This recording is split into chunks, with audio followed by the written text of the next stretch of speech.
yang hadir sekitar 23 ya, sedangkan ini yang hadir 69 ya per sekarang. Meskipun mungkin yang daftar ada sekitar 12 atau 14 ya. Ya mungkin belum datang atau tidak bisa datang, tetapi yang sudah datang di sini, ini sekali lagi kesempatan yang Tuhan berikan, anugerah Tuhan untuk bisa belajar firman ya. Siapa di sini yang datang karena dipaksa?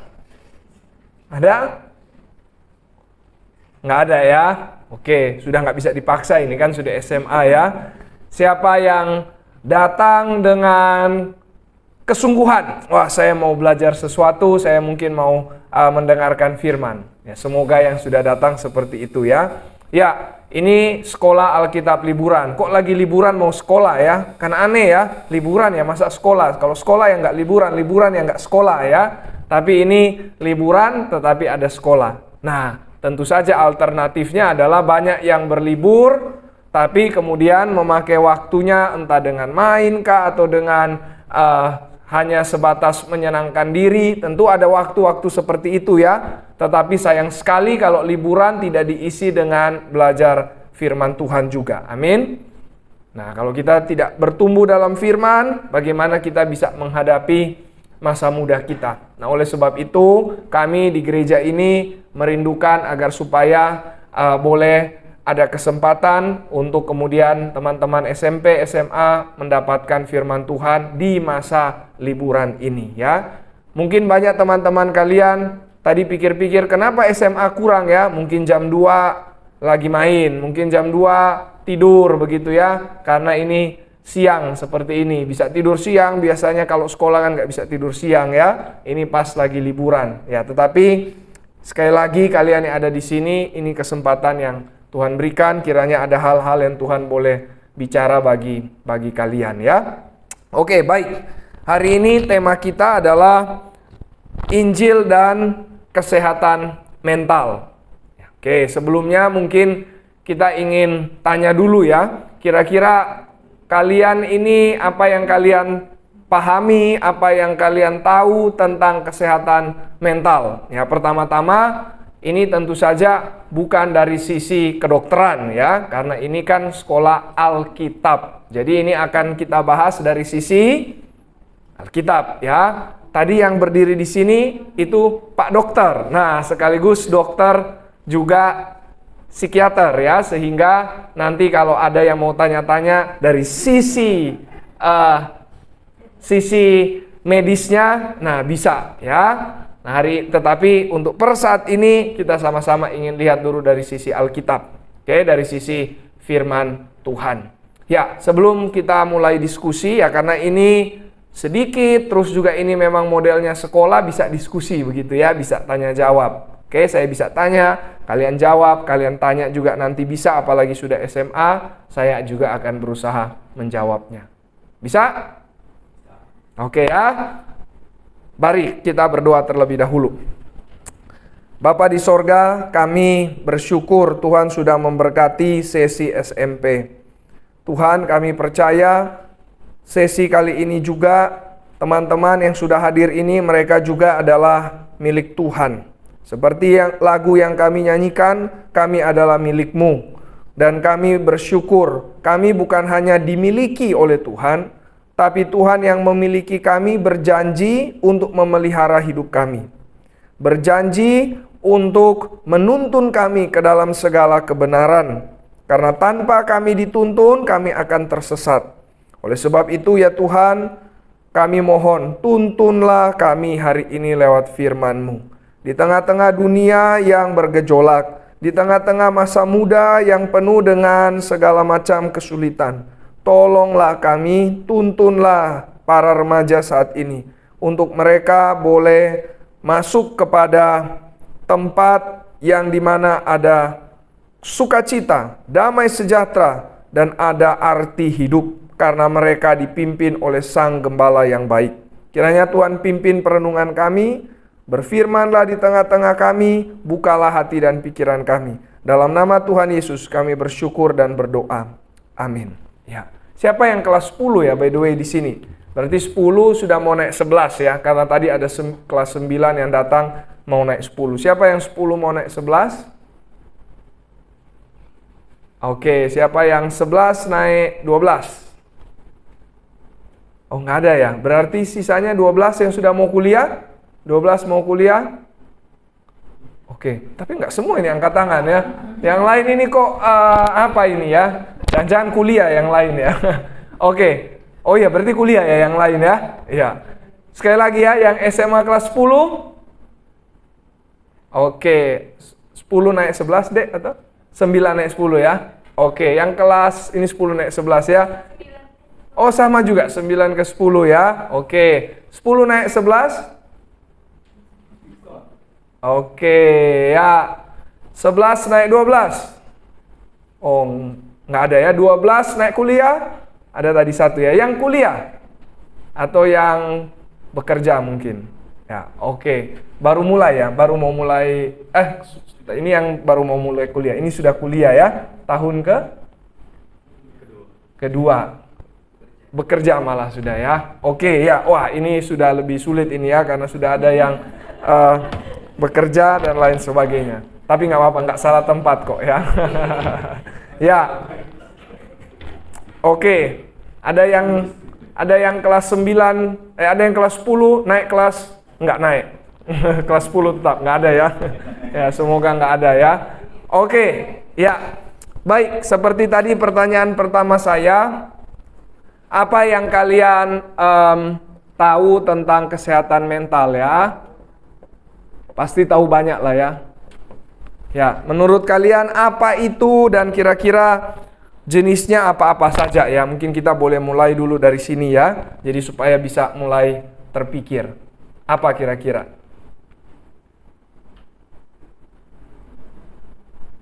Ini kayaknya sehat mental semua ya. Ya. Apa? Coba. Contohnya? Apa contohnya? Oh ya, ada yang baru masuk juga. Ya, yang apa? Ya, apa? Ada contoh? Yuk, coba, nggak usah malu-malu ya. Apa? Oke ya, depresi ya. Ya, depresi. Oke, apa lagi? Stres ya. Ya, ada lagi? Ada lagi contoh-contoh yang lain? Oh ya, bipolar ya. Ya, betul. Oke ya. Waktu di SMP tidak ada contoh ini karena mereka mungkin belum tahu ya. Ya. Apa? Anxiety ya, kecemasan yang sangat besar. Ya. Apa, sorry? Ada? Apa? Ada lagi?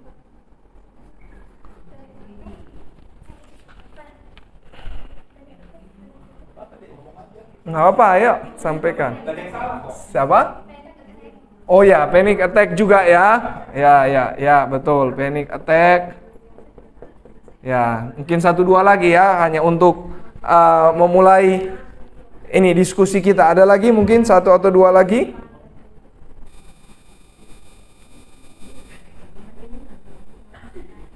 Ada? Oke, ya sementara mungkin cukup lah kira-kira ini ya untuk memberikan penggambaran tentang kesehatan mental ya. Jadi orang-orang yang seperti ini kita sebutkan mereka apa berarti? Sakit ya? Ya sakit ya. Oke. Ada sakit ya. Ya sakit mental. Oke. Nah menurut kalian apa samanya dengan sakit yang biasa? Ada sakit mental, ada sakit fisik berarti ya. Ya. Sakit mental, sakit fisik apa yang sama? Oke, sama-sama sakit, ya pasti ya. Apalagi yang bikin mereka sama? Sama-sama membuat orang ya cemas, tidak tenang. Ada lagi sama-sama membuat orang menderita. Setuju ya? Ya, setuju ya, sama-sama. Ya, baik sakit mental, ya, baik sakit fisik, itu sama-sama membuat orang menderita, ya. Ya, jadi sebenarnya hari ini kita mau sama-sama belajar bagaimana Injil atau firman Tuhan itu memberikan kabar baik di dalam penderitaan. Itu poin intinya, ya. Penderitaan khususnya yang berkaitan dengan sakit mental, ya. Nah, kenapa bukan sakit fisik? Ya, karena itu sudah sangat umum, ya. Tapi sakit mental ini umum dalam pengertian sangat dekat dengan kehidupan remaja ataupun pemuda. Setuju tidak? Setuju ya? Oke, kalian punya teman yang seperti begini? Atau dalam hati aku juga begitu sih. Nah, ada? Ada mungkin ya? Pasti ada ya.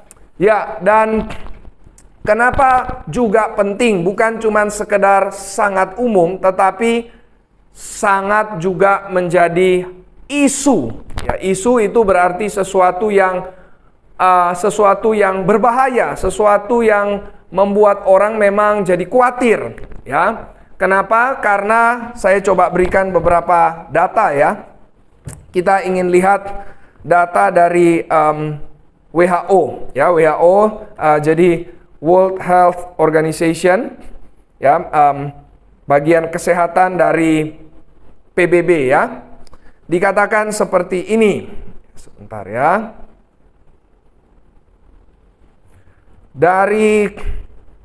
Ini khususnya dari tahun 2020 ya, berarti sebelum COVID. Jadi bayangkan kalau setelah COVID pasti lebih parah ya. Ya. Oh ya, mungkin pertama-tama tadi dibagikan buku sih waktu di SMP ya. Mungkin bisa bantu untuk dibagikan buku supaya bisa juga mencatat ya, sehingga nggak cuma lewat begitu saja. Ya, mungkin bisa dibagi dulu ya bukunya. Sorry, tadi saya juga lupa. Buku dan juga pena ya. Ya, ya, sambil saya beritahukan ya. Jadi ini menurut data dari WHO bahwa ini bukan WHO ya, karena ini data dari Amerika saja, yaitu nomor 3 penyebab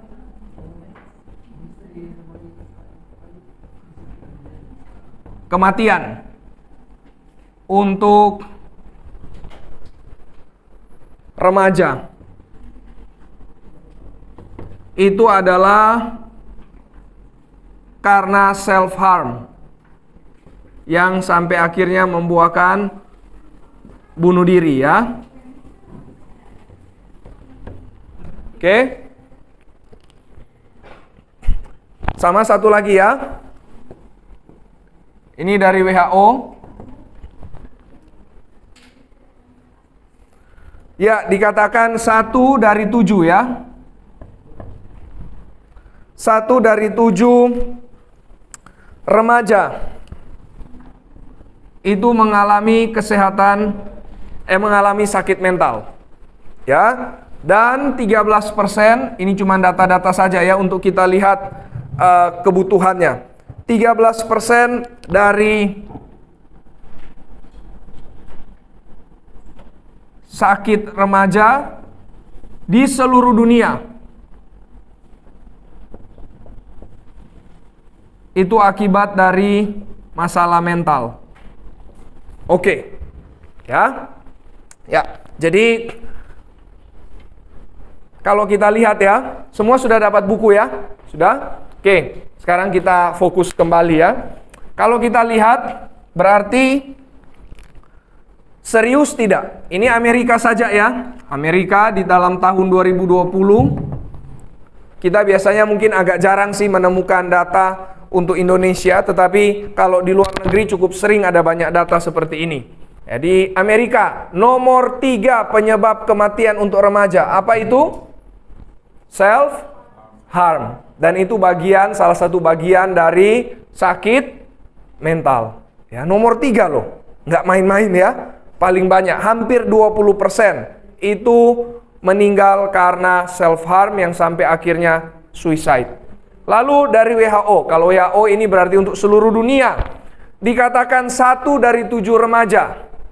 Ya, di sini remaja yang hadir lebih dari 7. Berarti paling tidak 1 atau 2 ini ya mengalami sakit mental. Nah, tapi di sini harusnya nggak ada ya. Ini cuman perbandingan saja. Kalau ada 7 orang di sini, 1 itu kena sakit mental. Menurut data WHO. Ya, jadi 1 dari 7 berarti lumayan banyak tidak? Lumayan ya, lumayan banyak ini 1 dari 7 ya. Berarti 1/7, sekitar 20% kurang sedikit. Dan dari seluruh remaja yang mengalami sakit di seluruh dunia, ya entah mau sakit fisika, sakit apa, 13% itu karena sakit mental sekali lagi. Jadi berarti serius tidak?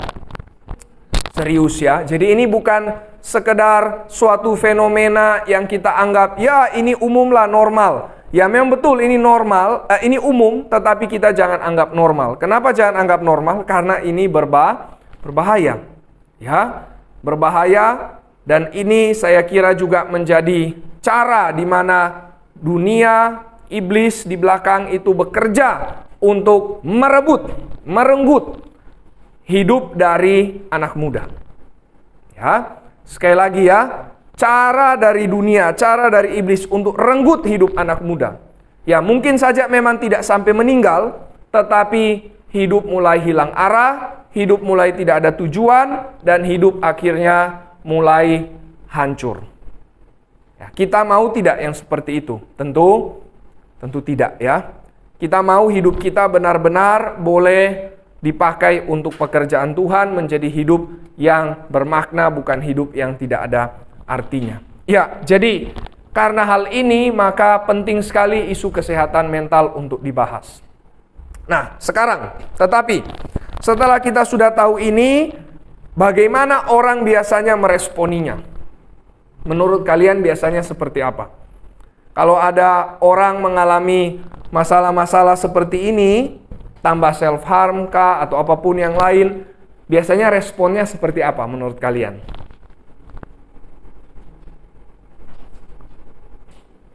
Cara menanganinya seperti apa maksudnya? Mereka mau cari solusi dengan cara apa?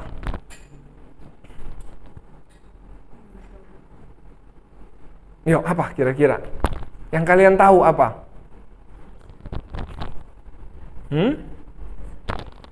Sorry? Apa? Oke ya, ke psikiater, ke psikolog. Ya, oke, ada lagi? Siapa yang pikir, ya rata-rata kayaknya kebanyakan seperti itu memang? Coba angkat tangan. Begitu pikirnya? Siapa yang setuju dengan jawaban tadi? Oke, ya. Yang lain bagaimana? Abaikan? Diam-diam? Ya, kalau abaikan, diam-diam, bisa saja muncul lagi ya. Dan akhirnya ketika muncul bisa jauh lebih parah ya. Ya, oke. Jadi ada yang pergi ke psikiater, ada yang pergi ke psikolog, dan lain sebagainya ya. Nah, sekarang begini. Kita harus lihat dua hal. Pertama, hal-hal ini ada orang yang berpikir bahwa penyelesaiannya itu adalah murni medis. Ya, murni atau hanya ya. Ini opsi pertama ya, hanya medis ya. Jadi berarti butuh obat. Kalau hanya medis itu berarti butuh obat, butuh apa lagi? Ya, butuh terapi misalkan ya. Pokoknya solusinya itu, juru selamatnya itu adalah dokter, ya psikolog, psikiater, dan lain sebagainya. Nah, ini kita harus hati-hati. Ya, kenapa hati-hati? Karena dibalik dari cara pikir yang seperti ini, ada satu cara pandang yang dimana bisa bertentangan dengan Alkitab. Apa cara pandang itu? Kenapa, Pak? Ya. Sudah kan ini ya? Matiin dulu ya. Ya, oke, fokus kembali sini saja ya. Apa cara pandangnya? Cara pandangnya itu adalah, nggak apa-apa, belum pakai kok, kan ada ini. Ya. Cara pandangnya itu adalah cara pandang materialistik. Ya, materialistik. Materialistic world view. Oke. Apa itu materialistic world view? Bahwa seluruh hidup hanya berkaitan dengan fisik. Hanya berkaitan dengan materi. Ya, jadi itu materialistik, ya. Hanya bersifat fisik, hanya bersifat materi. Sehingga solusinya itu pun adalah solusi yang bersifat fisik. Itu solusinya. Makanya perlu apa tadi? Obat. Misalkan ya, perlu juga terapi, perlu pergi ke dokter, psikolog, psikiater dan lain sebagainya. Ini cara pikir materialistik. Jadi manusia sekedar materi saja. Nah, sebenarnya ini ada kaitannya dengan evolusi. Bahwa manusia adalah makhluk materi saja. Siapa yang setuju bahwa manusia seperti itu saja? Siapa di sini yang setuju bahwa manusia hanya bersifat materi saja? Tidak setuju ya? Oke. Ya, jadi kita tentu menolak cara pikir ini, bahwa manusia hanya bersifat materi saja. Kita menolak hal ini. Oke, tapi apakah berarti kalau begitu kita anti dengan segala pengobatan? Tidak ya. Kenapa tidak? Ya, misalkan orang kalau sakit demam, sudah 1 hari, 2 hari nggak sembuh, hari ketiga dia minum obat juga ya. Yang nggak mungkin misalkan dia demam, sudah kamu datang saja kepada hamba Tuhan, minta doa kamu sembuh. Tidak begitu, ya. Kenapa? Karena manusia juga memang ada unsur tubuh. Setuju ya?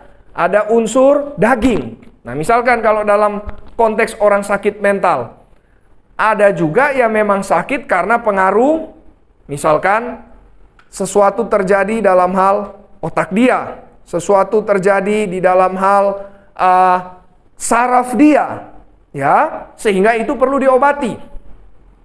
Jadi kita setuju tidak bahwa butuh obat? Setuju ya. Tetapi obat bukan segala-galanya. Amin. Ya. Bahkan ada sakit yang tidak perlu obat loh. Ada sakit mental yang tidak perlu obat.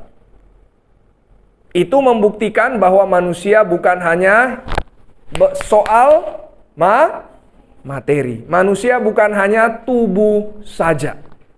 Oke? Kalau begitu manusia apa dong? Manusia, ini cara pandang yang benar ya.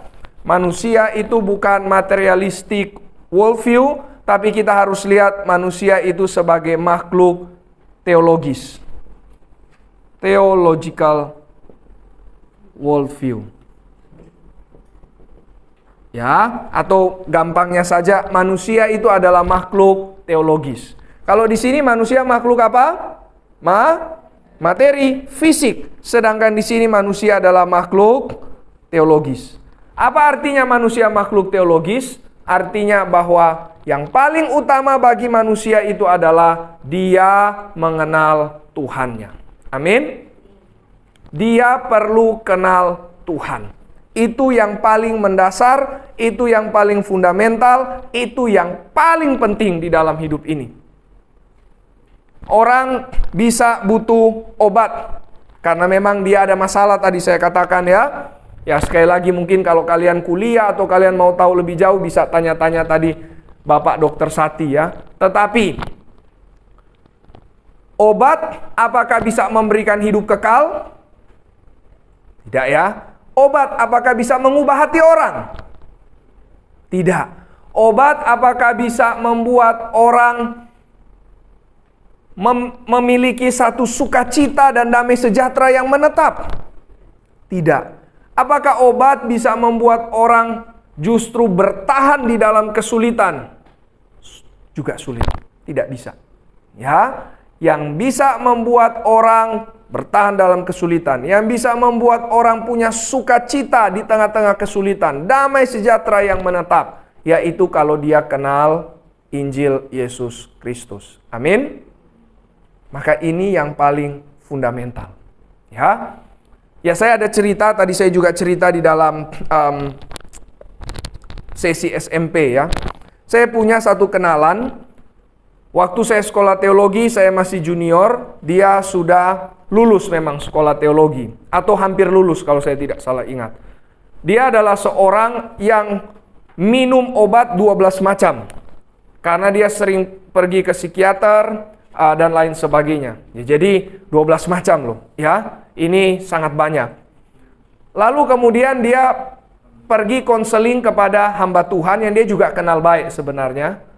Tapi makin lama kan dia sudah makin parah ya, sampai sudah minum 12 macam obat. Maka dia dengan intens, dengan urgent mau konseling. Nah, sehingga dia bicara konseling dengan hamba Tuhan tersebut. Lalu hamba Tuhan itu bicara, ada satu hal yang sebenarnya menjadi masalah utama bagi kamu sih. Apa itu? Dia adalah seorang yang tidak bisa mengampuni papanya. Jadi ternyata dia adalah seorang yang sangat benci dengan papanya. Ya. Jadi hal itu yang membekas, bukan cuma sekedar membekas ya, terpendam di dalam hatinya selama bertahun-tahun, sehingga hidupnya jadi tidak karu-karuan. Maka hamba Tuhan itu berkata, kamu mesti belajar mengampuni. Kalau kamu tidak mengampuni, kamu akan konsumsi obat terus. Makin kamu konsumsi obat, makin habis tubuhmu. Makin habis tenagamu, dan kamu makin hilang pengharapan. Ya, singkat cerita, dalam beberapa waktu, dia akhirnya selesaikan masalah dengan papanya itu. Ya, mungkin tidak selesai semuanya, tapi dia belajar untuk menerima, dia belajar untuk mengampuni. Sampai akhirnya, dari 12 obat, kira-kira apa yang terjadi? Dia cuma minum 2 obat saja. Jadi 10 obat itu dia buang.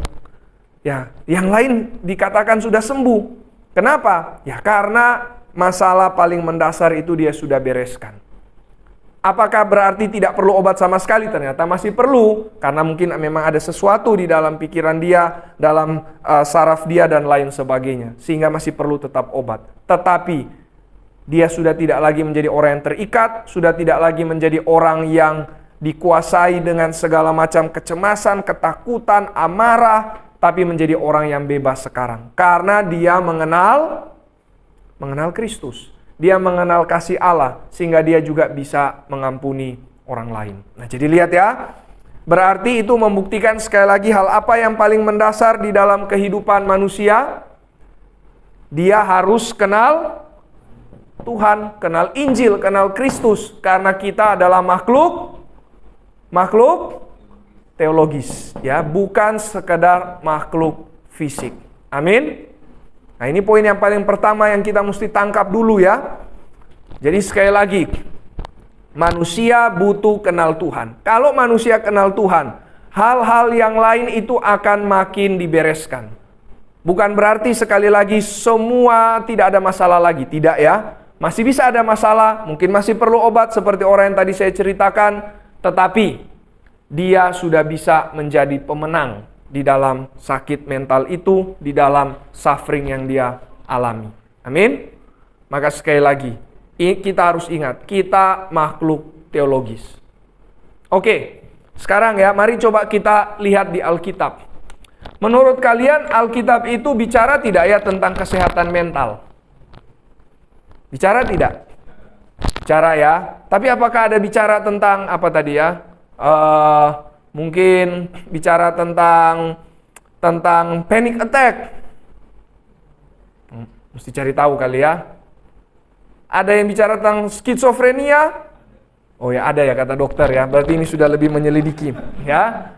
Tapi poinnya adalah Alkitab itu bukan buku manual untuk menyelesaikan masalah mental atau masalah apa saja. Ya, jadi misalkan ya, misalkan kita mengalami masalah mobil mogok. Terus kita langsung buka Alkitab. Karena di Alkitab ada cara untuk membereskan mobil mogok. Ada? Nggak ada ya pasti ya.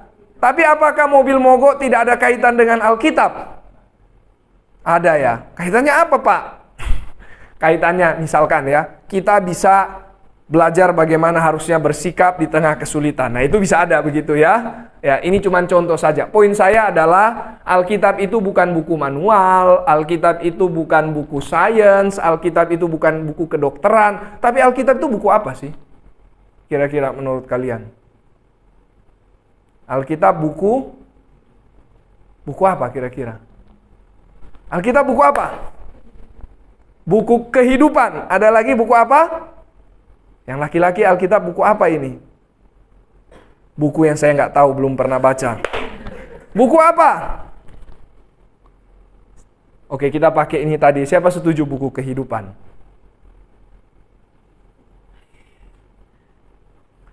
Itu betul ya. Alkitab itu buku kehidupan, buku kemanusiaan, buku bagaimana kita menjalani hidup. Amin. Ya, jadi memang tidak ada manual di situ seperti guidelines mesti A, B, C, D. Tetapi kalau kita kenal Alkitab, maka kita bisa menghadapi segala macam kesulitan hidup. Oke? Nah, balik lagi. Apakah masalah mental ini dibahas tidak ya di dalam Alkitab? Ada contoh-contoh, tetapi tentu saja tidak spesifik karena memang bukan buku manual. Lagi pula, masalah mental ini mulai menjadi sangat menjadi satu teori, saya kira waktu saya baca-baca ya, kira-kira mungkin sekitar tahun 48, betul ya kira-kira Pak ya, setelah WHO dibuat, lalu juga dibuat institusi tentang mental health. Jadi abad 20 pertengahan kan ya, sedangkan Alkitab ditulis paling terakhir abad keberapa? Alkitab ditulis paling terakhir abad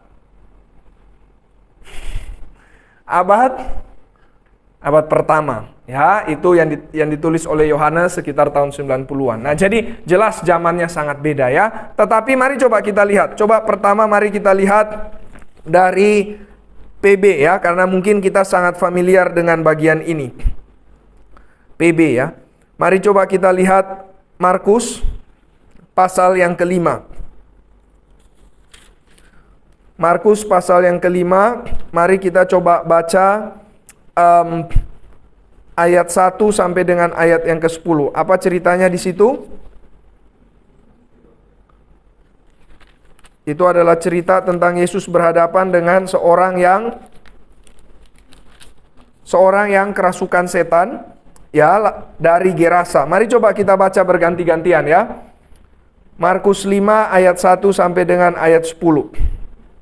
Yang pria terlebih dahulu. 1, 2, ya. Lalu sampailah mereka di seberang danau di daerah orang Gerasa. Perempuan?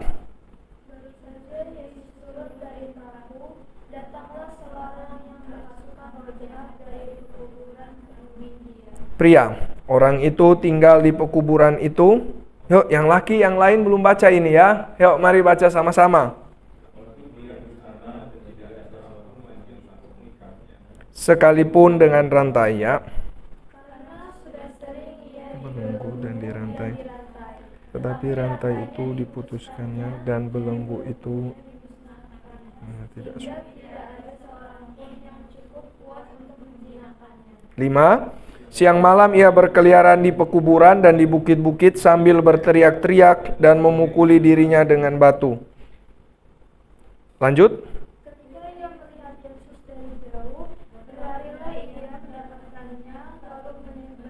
Pria.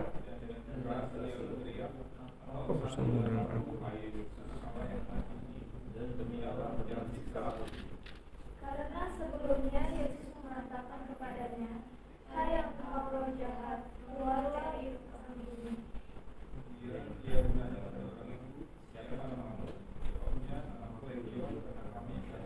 Ya. Ia memohon dengan sangat supaya Yesus jangan mengusir roh itu keluar dari daerah itu. Ya, oke. Ya, saya agak beda sedikit baca karena pakai terjemahan yang baru ya. Ya, jadi kalau kita lihat ini sesuatu yang ekstrim tidak? Ini sesuatu yang ekstrim ya. Yang ekstrim dalam kaitan masalah mental, setuju? Karena orang yang dari Gerasa ini apa yang dia biasa kerjakan? Dia sanggup mengikat dirinya, lalu kemudian juga meskipun orang lain sudah mengikat dia dengan rantai, dia sanggup untuk melepaskannya. Ya, ini kuat sekali orang ini, ya. Lalu dia juga seperti orang yang berkeliaran di pekuburan, di bukit-bukit sambil berteriak-teriak, memukuli dirinya dengan batu. Ya, jadi ini seperti orang kalau zaman sekarang kita mungkin lihat sebagai orang apa ini?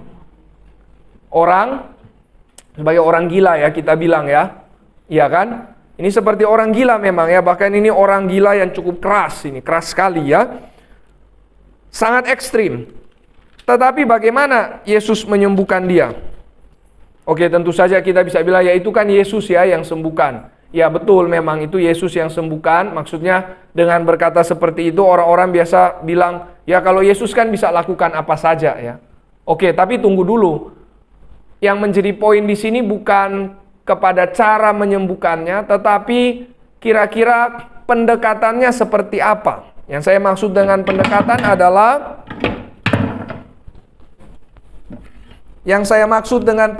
adalah yang kita lihat di sini, apakah dia disembuhkan dengan memakai hal-hal fisik, misalkan pakai obat seperti itu? Tidak ya, tapi disembuhkan dengan kuasa siapa? Kuasa Tuhan. Berarti dengan demikian orang tersebut ditunjukkan kembali bahwa manusia adalah makhluk teologis. Ya, ternyata masalah sudah sangat berat seperti itu. Ternyata ada aspek teologisnya juga. Ya, jadi ini membuktikan bahwa manusia butuh Injil. Manusia butuh Kristus. Ya, tidak peduli seberapa parah hidupnya, dia perlu Injil Yesus Kristus. Amin. Oke, jelas ya? Nah, satu lagi kita lihat contoh dari kitab Daniel dari Perjanjian Lama.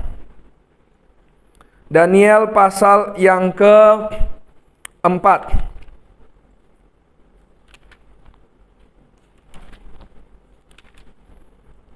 Daniel pasal yang ke-4. Mari kita baca juga beberapa ayat ya.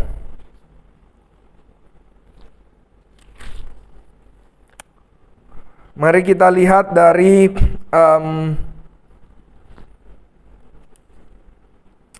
ayat yang dimana dia makan rumput ya. Itu ada di ayat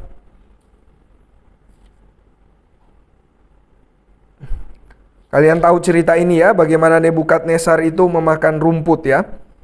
Itu ada di ayat, sebentar ya sambil saya lihat. Apakah sudah ketemu? Ada yang bisa ketemu? Nebukadnezar. Ya, itu ada di dalam 4. Mari kita lihat ayat 33 ya.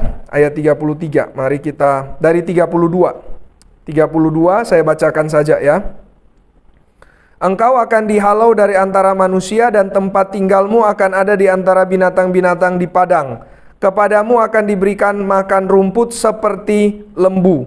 Demikianlah akan berlaku atasmu sampai 7 masa berlalu, hingga engkau mengakui bahwa Yang Maha Tinggi berkuasa atas kerajaan manusia dan memberikannya kepada siapa yang dikehendakinya. 33, mari baca sama-sama. 1, 2, ya.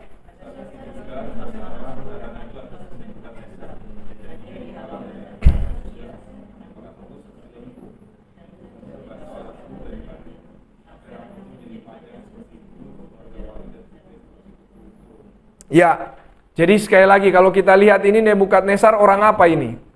Kita bisa bilang ini orang apa? Orang yang sangat kasihan pasti, dan juga kita bisa anggap orang gila juga ya. Ini raja sangat besar, Raja Babel yang menguasai dunia saat itu, tapi jadi seperti lembu, makan rumput. Ya. Dan kemudian dia tinggal di luar, tubuhnya basah oleh embun, rambutnya jadi panjang seperti bulu burung Raja Wali, kukunya seperti kuku burung, ya, nggak gunting kuku, benar-benar sangat menakutkan. Tidak tahu berapa lama hal ini terjadi. Jadi kita bisa lihat kalau seperti sekarang, kita akan mungkin sarankan supaya orang-orang di dalam kerajaan bawa Nebukadnezar kemana kira-kira? Nebukadnezar perlu dibawa kemana? Ke rumah sakit jiwa, ya. Tapi mungkin rumah sakit jiwa nggak berani terima ini, ya. Ya, sangat bahaya ini, ya. Jadi ini masalah mental yang kecil atau yang besar? Sangat besar, ya. Tapi mari kita lihat, ya. Masalahnya apa di sini sebenarnya? Apa masalahnya? Coba sekali lagi lihat ayat 32, ya. Mari coba lihat ayat 32. Bagian B, mari coba baca bersama bagian B, 1, 2, ya. Bagian B dari kata demikianlah itu. Ada situ demikianlah? Ya, 1, 2, ya.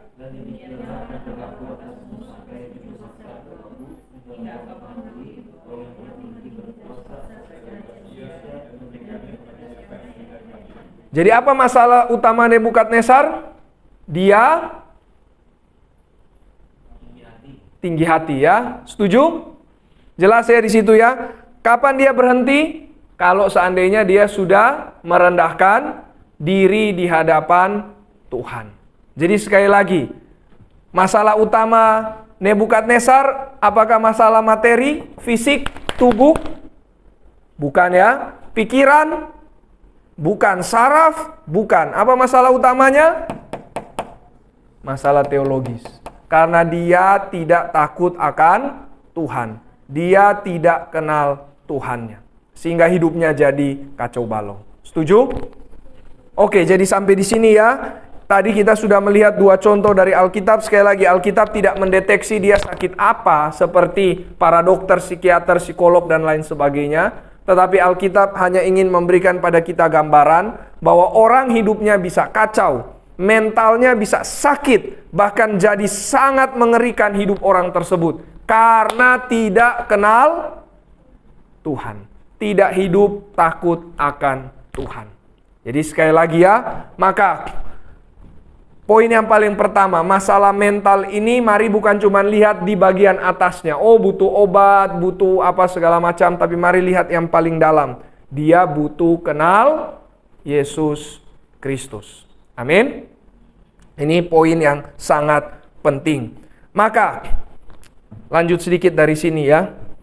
Kalau dia sudah kenal Kristus, hidupnya akan berubah. Dia punya hidup yang baru, dia punya hati yang baru.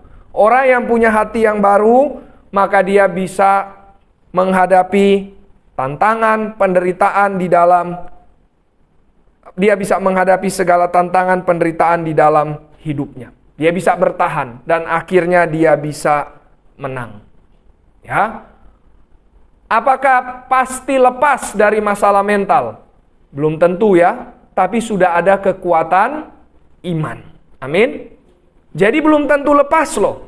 Tetapi bisa ada kekuatan iman untuk menang atas hal tersebut. Ya, ambil contoh, ya, orang yang mungkin depresi.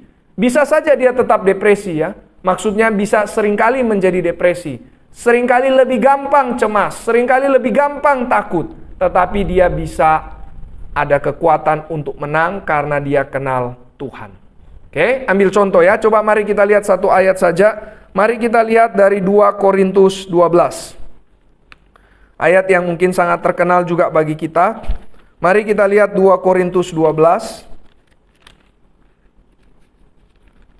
2 Korintus 12 ayat yang ke-9. Mari kita baca bersama. 1, 2, ya. Namun jawab Tuhan kepadaku, 1, 2, ya.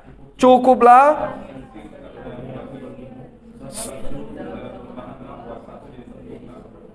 Apakah Tuhan janji lepas dari kelemahan? Tidak, ya. Tetapi apa? Di dalam kelemahan, kuasa Tuhan menjadi sempurna. Karena dia sudah kenal Tuhan. Amin. Jadi kita bisa tetap ada masalah loh. Orang yang mungkin misalkan bergumul dengan panic attack tadi ya, orang yang bergumul dengan anxiety, bisa saja tetap dia mudah seperti itu untuk kembali lagi jatuh atau untuk kembali lagi tergoda dengan hal itu, kembali lagi muncul, bisa saja. Tetapi ada kekuatan. Paulus kira-kira pernah depresi tidak? Ya, bisa muncul ayat ini karena saya yakin dia pernah depresi. Ya, melayani Tuhan gak mudah, melayani Tuhan penuh depresi. Bahkan dia juga bilang kiranya duri dalam daging itu dicabut dariku. Gak tahu apa itu duri dalam daging. Tapi duri dalam daging itu pasti membuat dia menderita. Ingat, sakit, mau sakit fisik, sakit mental, sama-sama membuat orang menderita. Nah, makanya dia pakai istilah duri. Duri kan sakit ya. Duri kan membuat orang menderita. Tolong cabut Tuhan. Tuhan cabut? Enggak. Tapi justru dia bilang dalam kelemahan kuasa Tuhan jadi sempurna. Bukan karena obat. Bukan karena apa-apa. Tapi karena dia kenal Tuhan Yesus. Amin. Oke, sampai sini dulu sementara ya. Adakah yang ingin tanya karena sudah SMA, sudah ada yang kerja bahkan kuliah? Silakan kalau ingin tanya. Ada yang mungkin mau tanya? Coba sambil pikir-pikir ya. Nggak apa-apa tanya ya.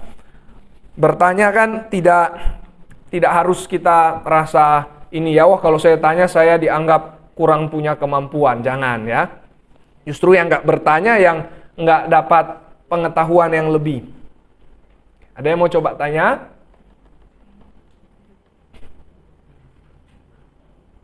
Oh, oke, kalau gitu mungkin saya coba tanya kalau gitu ya. Nah, kalian yang jawab ya. Nah, mungkin pertanyaannya gampang saja lah. Kalian kira-kira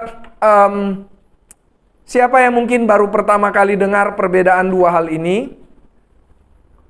Atau mungkin siapa yang ya mungkin bukan pertama kali tetapi rasa ini sangat penting dan bersyukur bisa mengetahui perbedaan dua hal ini. Kira-kira ada? Siapa yang mungkin baru pertama kali? Oh. Wah, itu loh dokter di belakang bilang pertama kali loh ya. Ini kalian ini belum kuliah dokter ini ya, harusnya pertama kali ya. Ya, siapa yang mungkin bukan masalah pertama kali atau apa, tapi yang bersyukur lah. Siapa yang bersyukur ya, kita bisa tahu hal ini. Ya, puji Tuhan ya. Kenapa bersyukur? Karena Alkitab memberikan kepada kita apa? Solusi yang tepat ya. Ya, jalan yang benar. Itu yang Alkitab berikan. Engkau perlu kenal Tuhan, kalau tidak, maka tidak ada jalan keluar. Ya, supaya kita tidak terus terombang-ambing, terus terputar-putar di tempat yang sama. Ya, tapi kita bisa melihat ada jalan keluar. Dan jalan keluarnya adalah mesti sadar, saya ini makhluk teologis, saya butuh kenal Tuhan. Ya, oke, sebelum kita tutup sesi ini, maka yang paling praktis apa kalau begitu ya? Kalau yang begitu paling praktis apa? Kalau kita sudah tahu hal ini, hal praktis apa yang kita mesti lakukan menurut kalian? Kalau tadi di SMP saya kasih tahu ya, kalau sudah SMA, sudah kuliah, kerja, kira-kira dari sini kalian refleksi hal apa yang kalian perlu lakukan kalau begitu? Oke, mendekatkan diri kepada Tuhan, caranya, praktisnya bagaimana? Ya, oke, sangat praktis ya. Bukan hal yang maksudnya kita bukan cuma mau ulang-ulang, tetapi kita bisa lihat dari sisi yang berbeda dan dari situ kita bisa tahu, oh iya ya ternyata ini penting. Ya, bukan sekedar ayo baca, tapi kita mari lihat pentingnya apa. Oke, ada lagi apa kira-kira? Ya, berarti punya relasi ya. Mesti kenal Tuhan ya. Tapi Tuhan yang bagaimana yang kita mau andalkan? Kita mesti baca Alkitab kan? Kalau tidak, kita tidak kenal Tuhan kita. Oke, ada lagi? Ya, memahami ya. Berarti bukan cuma sekedar baca ya, mesti belajar ya. Ya, itu tahap yang lebih penting lagi. Ya, betul. Ya, seperti sekarang ini kan kita bukan cuma sekedar baca ya, kita juga belajar ya. Ada lagi? Siapa di sini yang baca Alkitab rutin? Nah, coba ya. Oke, rutin. Tanya dulu ya seberapa rutin itu Pak ya. Seminggu sekali juga rutin ya. Sebulan sekali juga rutin ya.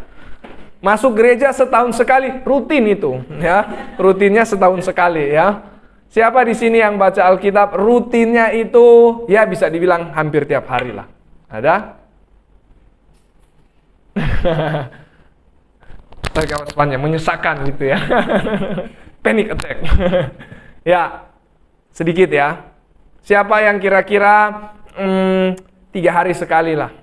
Ya. Oke, ada juga ya. Siapa yang sehari sekali?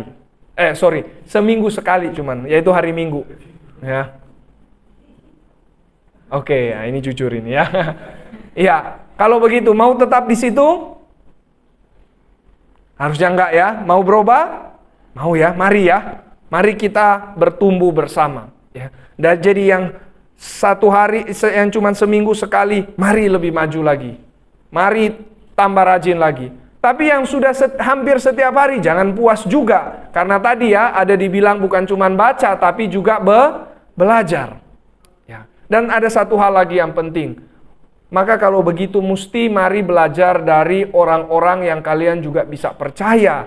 Bahwa orang ini, dia betul-betul kenal Tuhan dan dia juga betul-betul mengasihi kita. Itu yang tadi saya katakan bagi anak-anak SMP, mereka butuh mentor. Butuh mentor. Ya, zaman sekarang saya kira salah satu kebutuhan gereja adalah anak muda perlu mentor. Karena kalau tidak dimentori oleh orang-orang yang mengenal Tuhan, yang cinta kepada mereka, yang sungguh-sungguh memperhatikan mereka, mereka akan dimentori oleh siapa menurut kalian? Oleh sosial media, ya, dan itu tidak karu-karuan. Ya. Siapa di sini kalau ada masalah lihat sosial media? Cari solusi dari sosial media. Oke, nggak ada ya, puji Tuhan ya. Kalau di kota besar ya, ada yang punya masalah, dia tanya ChatGPT. Iya, jadi saking dia tidak punya mentor, yang dia tanya ChatGPT loh.